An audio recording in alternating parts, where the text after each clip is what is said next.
a lovely good afternoon, and you're watching Melo Live with me, Valerie. And you're watching us live on Melo Media Facebook page and YouTube channel at Melo Media Zambia. Please like and follow our Facebook page and subscribe to our YouTube channel.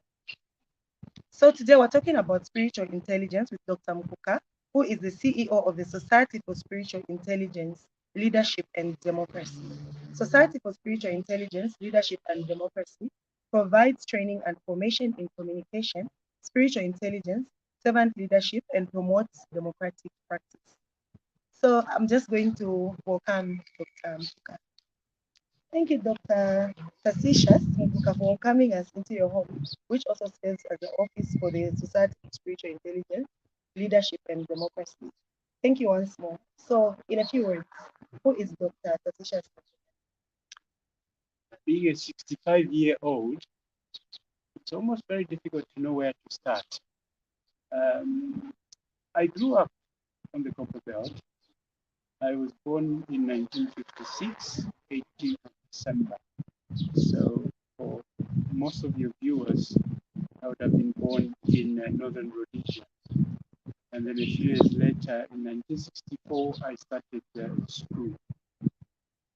At a very early age, particularly in secondary school, I sort of did not like the idea of a 9 to 5 job or 8 to 5 job. I wanted a job where I could make a difference. And my best subjects in school were mathematics and science. And if it was today, probably I would have been an astrophysicist.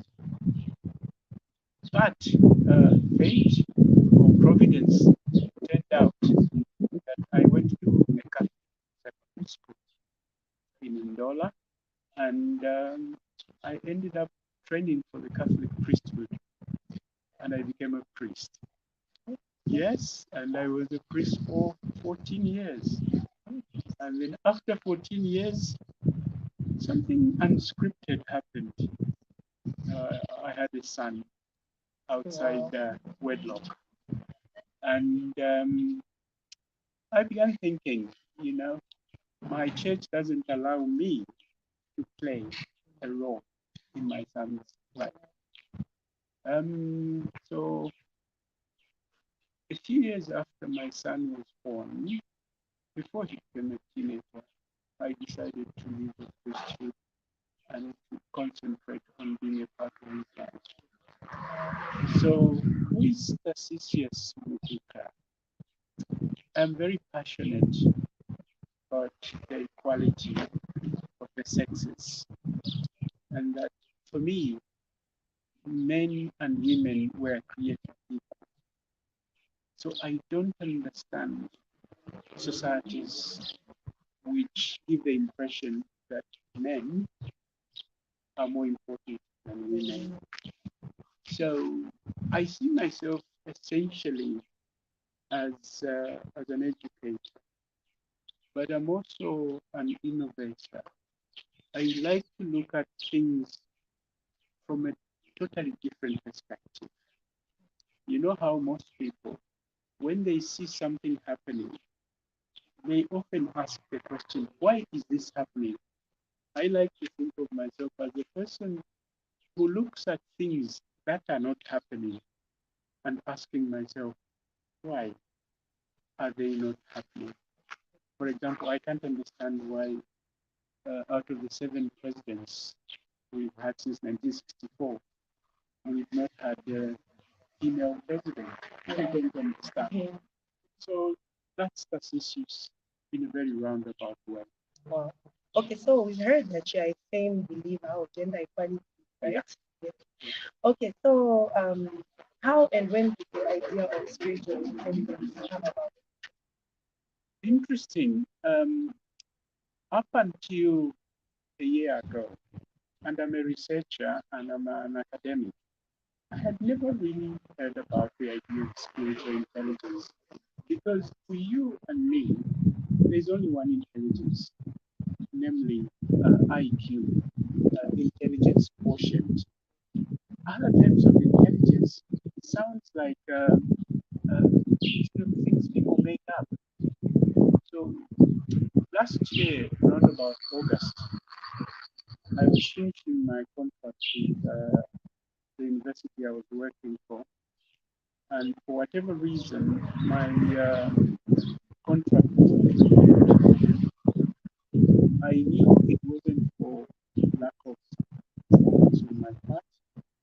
I would like to describe it as my tendency to shoot off with my mouth, especially telling truth to power.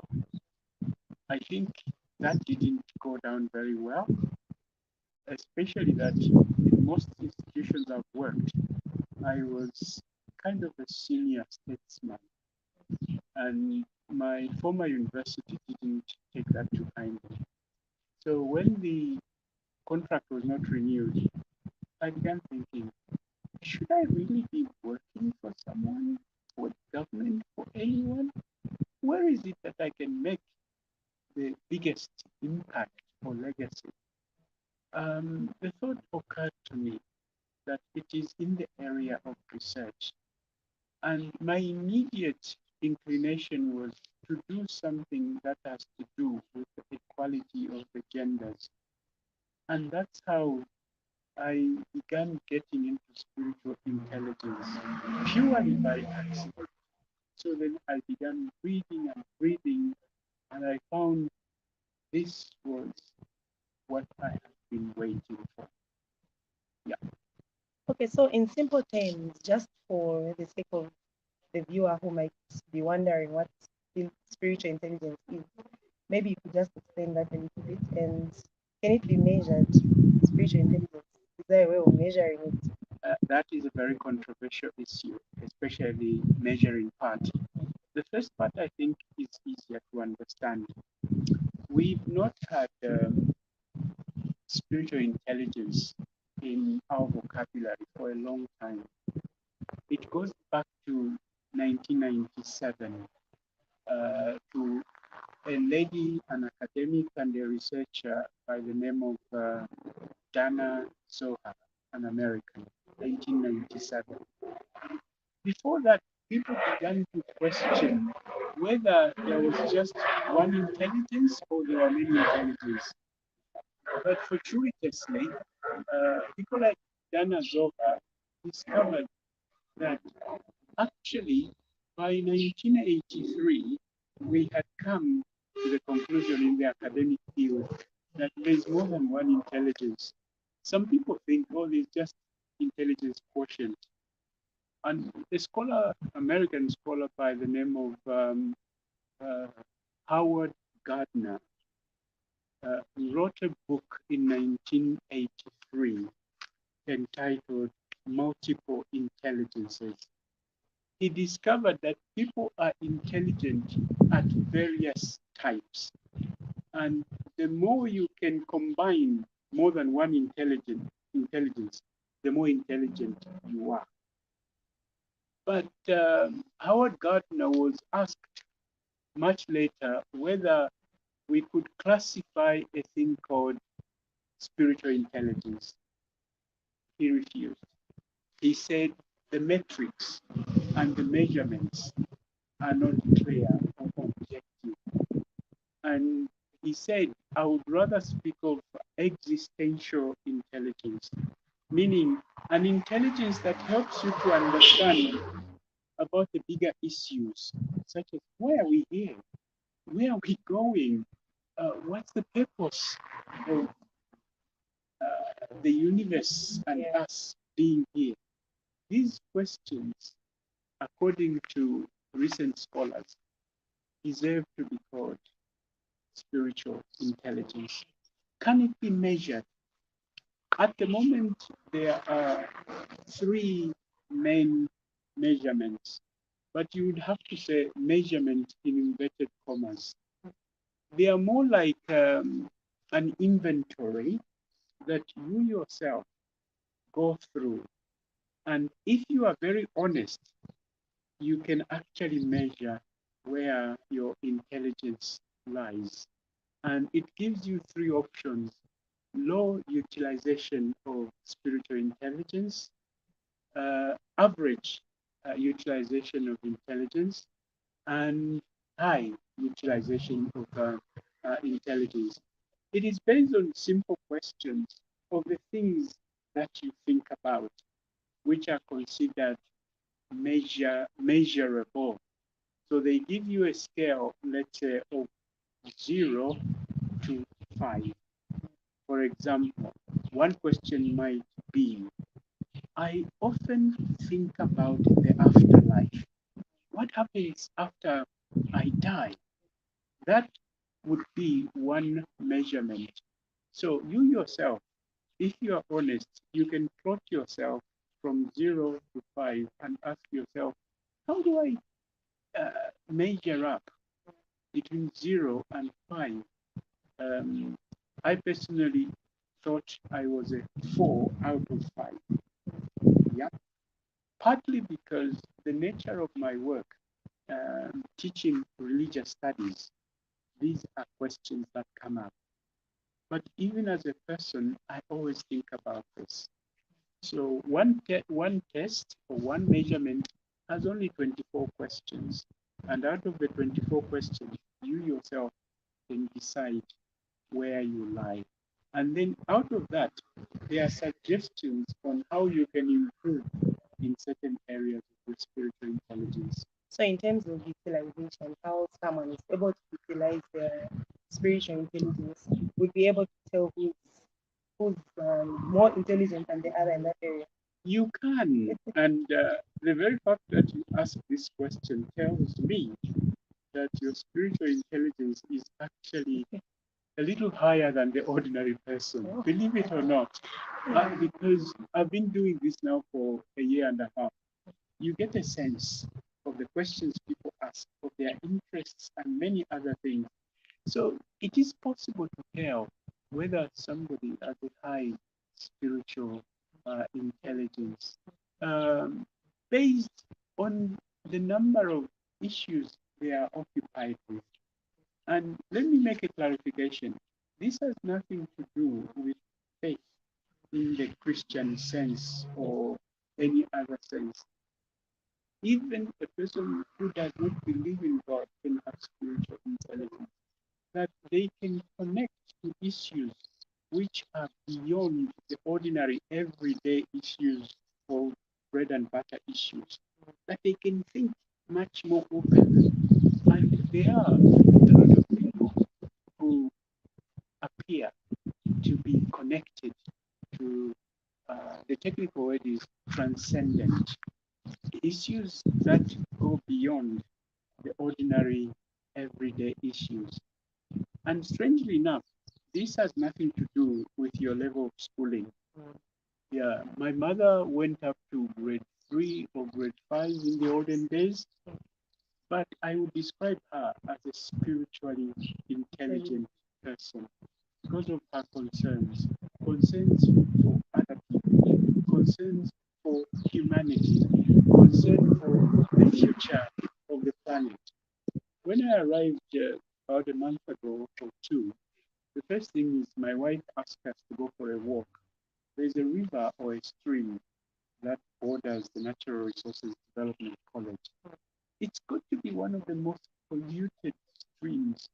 And here we are, the Natural Resources Development, who are supposed to be keeping that for our future generations. My granddaughter is coming to visit for the first time. She's 1 year, 8 months. I would have loved to take her there for me to have a walk. But it is so polluted. So people who think about such things for me are spiritually intelligent. So I'm wondering whether some of our people who are in the business of safeguarding our environment and our shouldn't be thinking about that. But to be fair to them, they may be thinking that they are constrained by many other things. So there are many ways of telling whether somebody is spiritually intelligent or not. I have one basic measure, especially at the place of work. Um, when I arrived, and I deliberately don't want to mention my university by name, um, one thing that surprised me was how concerned, or almost predominantly, about when we are going to get paid. I thought they would be more concerned about, oh my God, I didn't have enough time to prepare the material. And when am I going to meet the students? And how best am I going to leave something behind?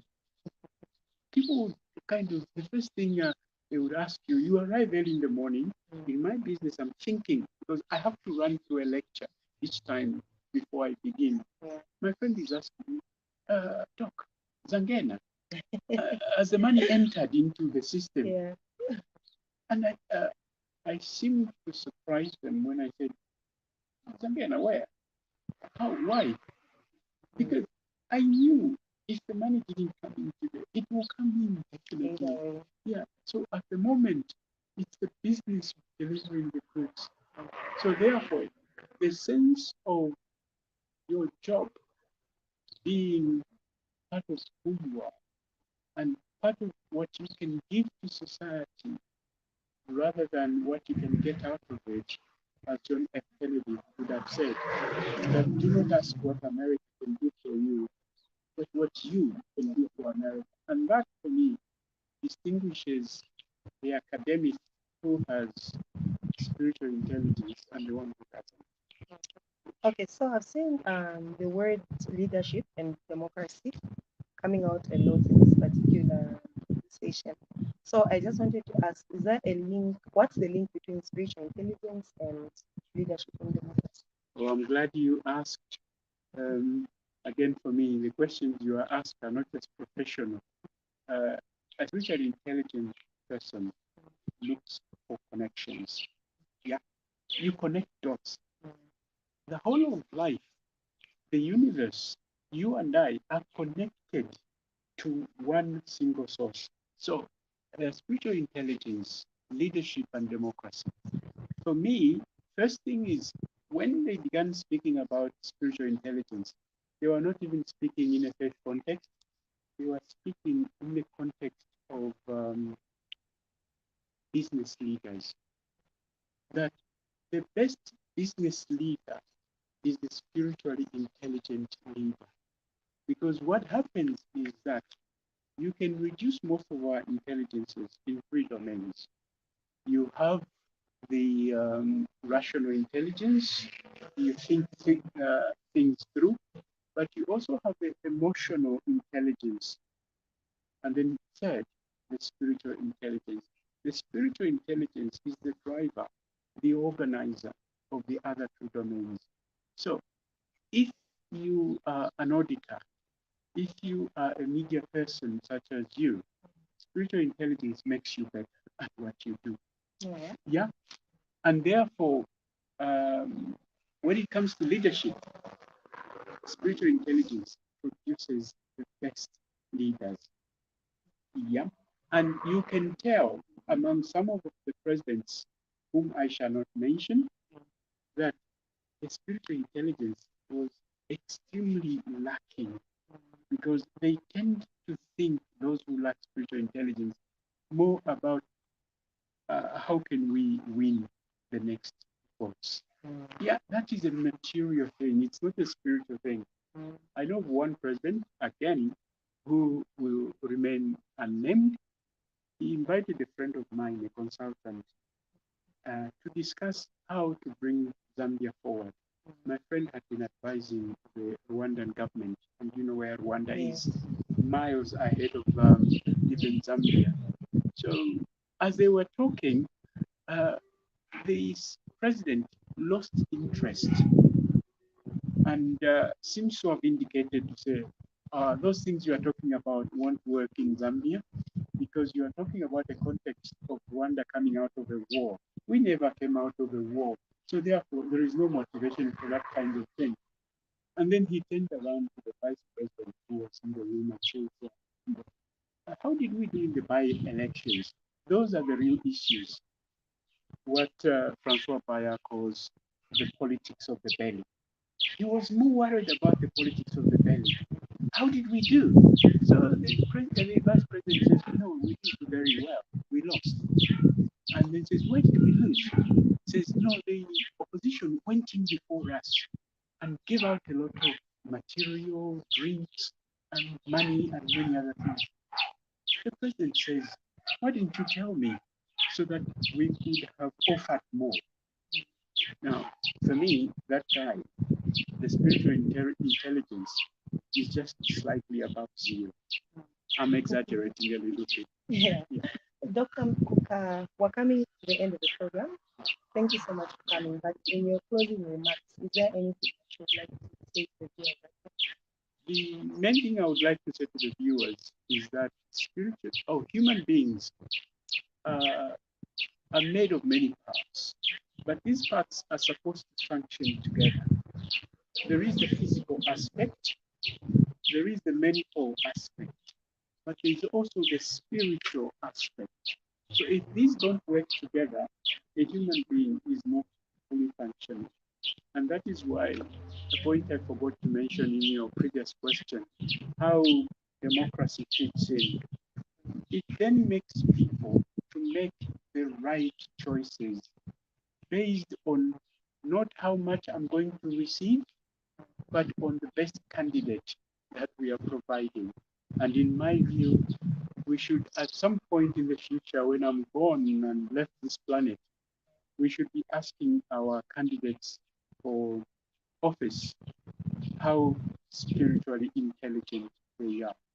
How do they consider the people as number one and not their own self-aggrandizement or making themselves bigger? So to the viewers and to anyone who will access our interview, spiritual intelligence is for you. It's for everybody. It will make you a better parent, a better teacher, a better president, and a better everything or anything you can think of. Dr. Mukuka, thank you so much for this interview, and we hope to learn more about spiritual intelligence. Well, viewers, there you have it. That was Dr. Superstitious Mukuka from the Spiritual Intelligence and Leadership and Democracy Movement. Remember to follow our page on Facebook, Melo Media. Subscribe to our YouTube channel, which is also Melo Media. It's been your host, Valerie Banda. See you next time.